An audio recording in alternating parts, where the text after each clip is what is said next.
Welcome back. It's 6:51. Time for your morning news now. A person is in custody after a woman was found dead in the town of Shelby yesterday. According to a release, the La Crosse County Sheriff's Office was called to this home on Redwood Court where they found the woman dead.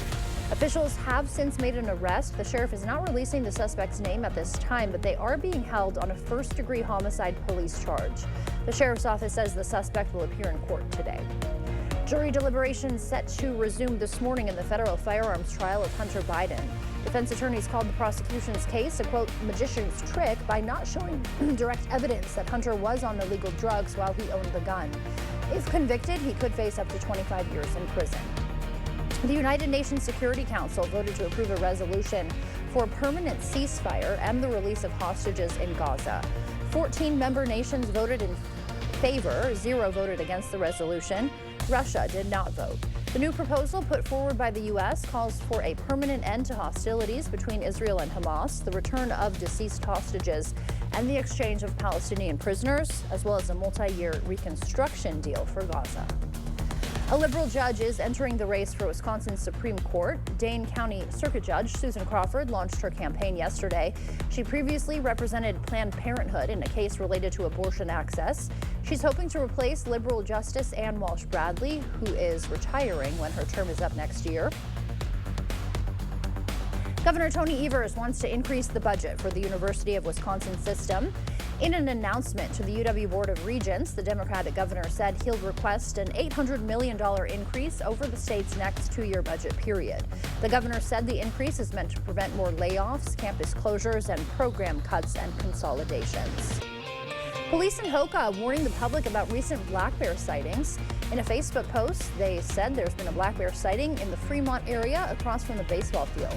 Police say the public should keep garbage cans inside and bird feeders empty until the animal eventually moves on. The Minnesota DNR also been notified. A bear trap will be set up at the dog pound area, and if you see a bear, officials say report it. The Chippewa Valley is welcoming 2 new urgent care clinics this month. Oakleaf Clinics announcing the new facilities in Chippewa Falls and Menominee. They say it's to address gaps in critical healthcare services after the HSHS hospital closures.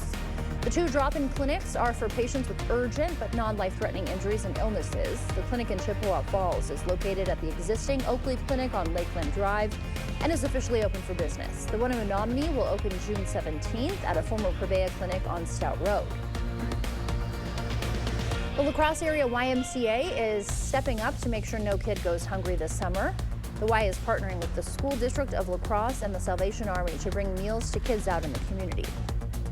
The program is open to everyone 18 and under, and there's no need to register. So every summer we have recognized that the kids still need somewhere to get a meal every day, even though they're out of school. And so we've decided to step in and bring lunches to the community. The program will be available through a number of locations in La Crosse County and Monroe and Vernon County. Well, those rain chances ramp up basically from about 10 to about noon and then come back down to 1 p.m. We might have a few storms for your evening commute, but it won't be definitely widespread. Otherwise, the 80s are back for Wednesday. We have another round of showers and storms Wednesday night into Thursday and a very comfortable Friday before it gets more active for the weekend, including Father's Day. 3 Boy Scouts are celebrating a major milestone. Last night in Winona, they became Eagle Scouts. That is the highest award, the highest Boy Scout rank, and one that only 4% of Scouts nationwide achieve. To earn that rank, Scouts need 21 merit badges, have to prove leadership skills, and be approved by a board of review. Last night's recipients say they've learned a lot from their experience. I really appreciate the leadership skills I've learned from scouting. Those might be my favorite. And I mean, it's been a great experience making friends and goofing around while becoming the best possible citizen I can be. All of the Scouts are planning to head to college, and one of them says his experience in the Scouts is inspiring him to pursue electrical engineering.